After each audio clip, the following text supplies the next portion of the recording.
di sini sampai ini berbekas, luka bengkak dan berdarah.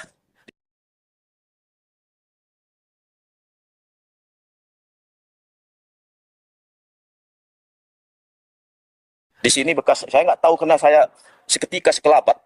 Ini juga berdarah.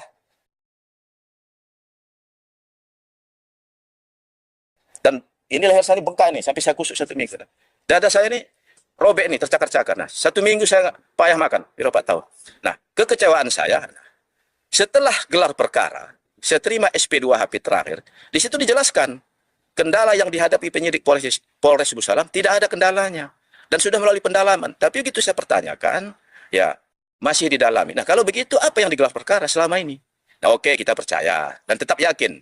Dan keyakinan saya berdasarkan alat bukti, ya sudah sidik, berarti sudah ada keyakinan penyidik untuk menetapkan tersangkanya.